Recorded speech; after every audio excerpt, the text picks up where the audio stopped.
This is Land of Havilah, Psalm 120. It's 7 verses. It's hard to understand, so we'll do it backwards by doing the comments before we read it. Verse 1 says this is a song of ascents from the Hebrew word mahalah, which means an upward slope. For example, a path going up a mountain. It's a psalm about going to a higher place. God's lifting the speaker out of his circumstances. He was distressed in verse 1 and cried to Yahweh. Yahweh answered him. Then verse 2 takes us back in time to what the problem was. An adversary was lying about him. He prayed God would deliver him. In verse 3, he wondered what would be given to the adversary, what would be done to him. It's a wondering of what price that God, in his anger, will make the liar pay.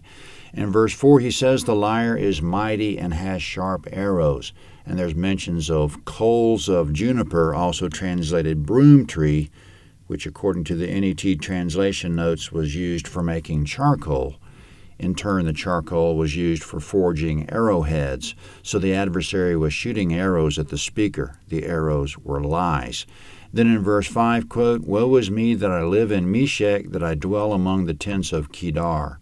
Meshech was a grandson of Noah, Genesis 10:2, and Kedar was a son of Ishmael, Genesis 25:13. Basically, when the speaker says he lives among them, he's saying he lives among liars with the morals of barbarians. Then in the last verse, he says they hate peace. He tries to be peaceable with them, but they won't have it. They only want war.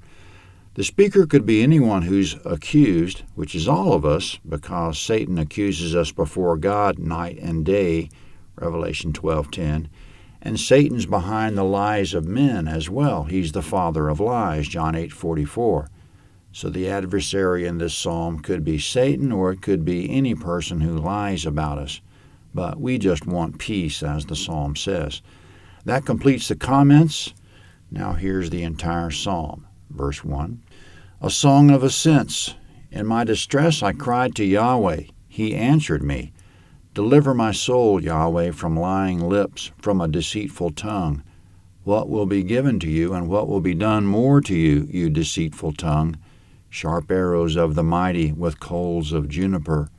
Woe is me that I live in Meshech, that I dwell among the tents of Kedar. My soul has had her dwelling too long with him who hates peace. I am for peace, but when I speak, they are for war. Psalm 121 is next.